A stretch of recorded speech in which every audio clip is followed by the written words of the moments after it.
Welcome to the Corriboard video. We are going to look at how to cut, shape, and generally work with Corriboard.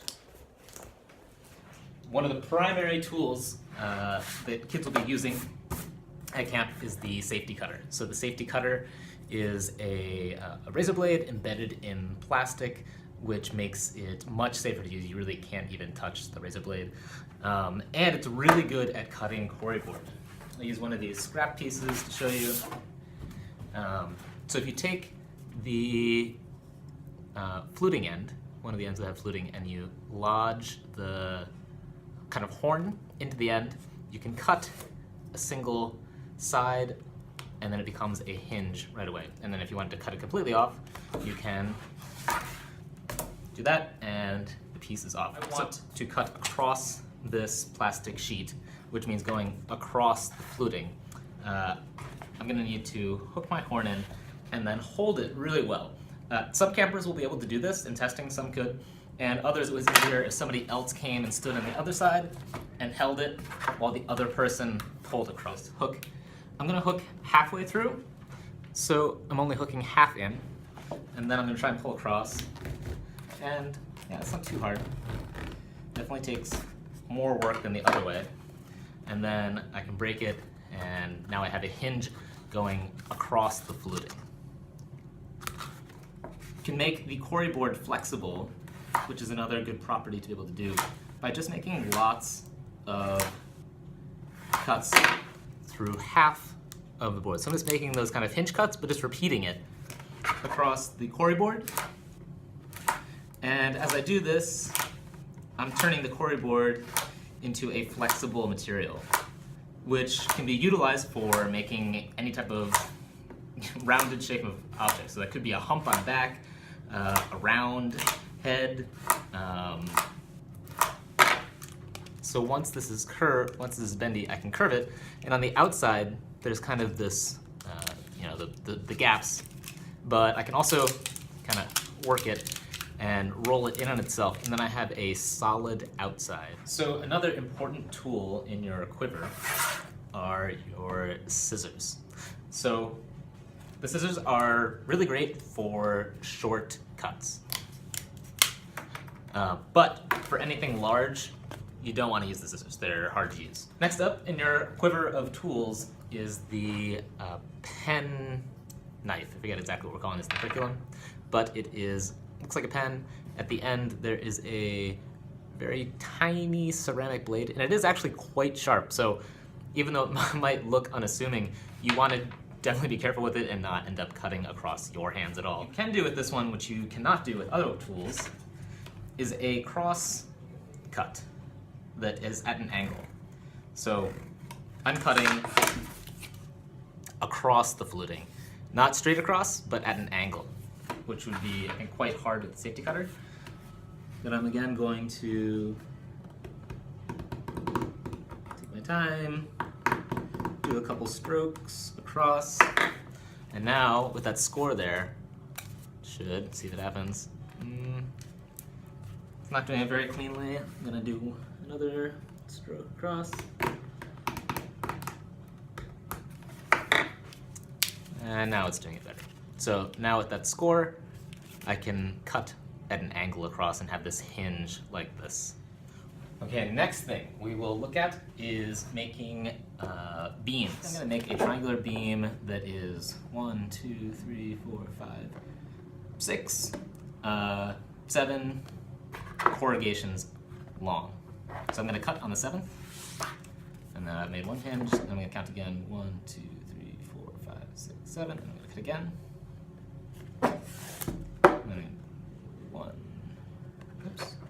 One, 2, 3, 4, 5, 6, 7. And then on this last one, I'm going to cut again. So it detaches. Now I have this piece with its 3 sides. And to stabilize it for now, I'm going to put just a piece of tape right here. And campers can, if they want to, they could lay this tape down, and this could be their beam for good, just with tape laid across. It's pretty strong. Aesthetically, it's not maybe what they want to do. So I'm just going to take this back off, leave that original piece of tape on there, grab my glue gun, and put dots of glue, kind of a blob, and another blob. And you kind of need the blobs because the edges don't have a perfectly made.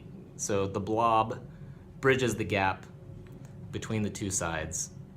So to make my beam have a hinge, I'm going to use a steak knife, have my glove on, and if I want my hinge to be here, it takes a bit more effort because you're cutting through a lot of layers now. So I'm going to start, I'm not going to press very hard. I'm going to let the knife do the work.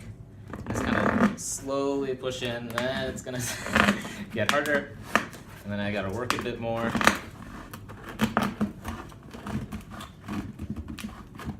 And then once I get through the first layer, it's already happened. So I nicked into the layer of the top one, and now this is a hinge. One of the more challenging things campers will want to do is cut a hole in the middle of a sheet of Corriboard. So the first thing to do is just trace where that hole is going to be, then punch a hole in each of the corners.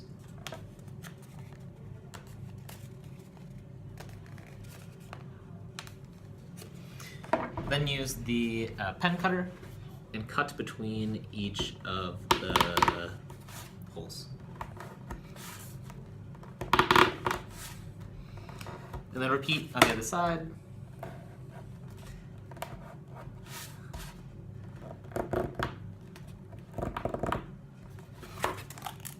Might not cut the first time, so get a little more deeply on both sides.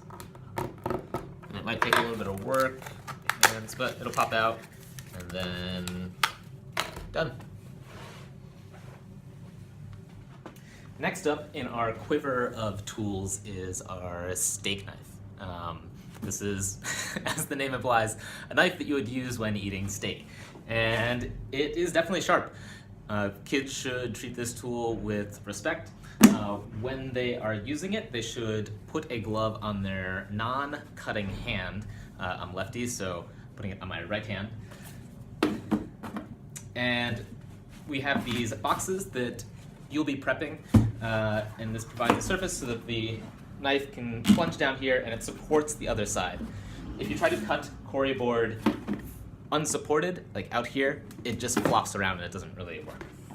So, using the box, if I want to do a cross cut, it's good to get over the material. A lot of kids, when they cut, they tend to do something where they're like here and just not well positioned for applying force well. So encourage them to stand up, hold the material, get a firm grip on the steak knife, and then draw long strokes up and down.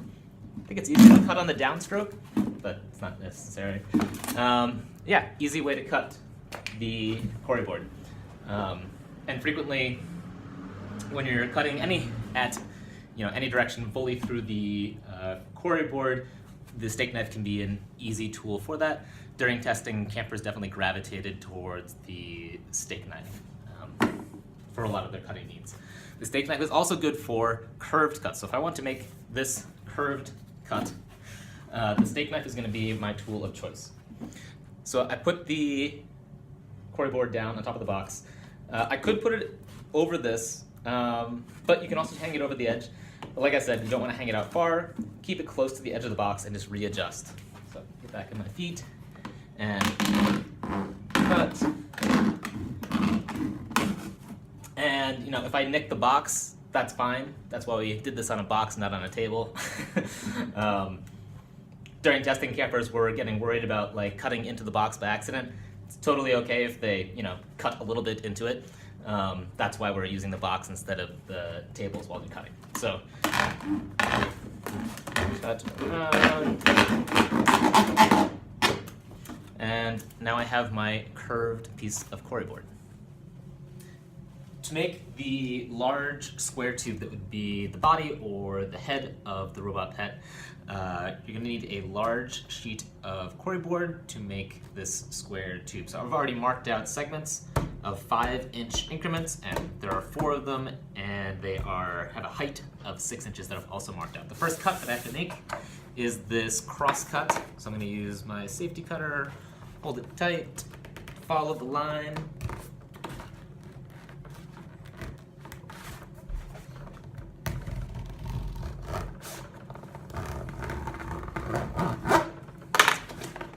Great.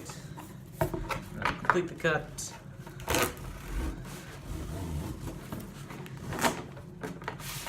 Now I can cut these where I marked them.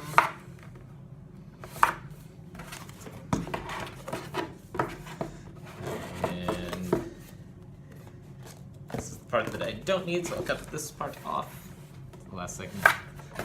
Now I have these 4 segments coming together, all hinged together, with a piece of tape. And connect them together. And now this is not very stable, this flops over, so I would need to put glue on 2 sides of a cube and then stick it into the corner, and when I'm done, it'll look like this. So there's 4 cubes, 1 in each corner. I could do both sides to make it even more stable. That was your introduction to building with Corriboard. Good luck as you start to build your own robot.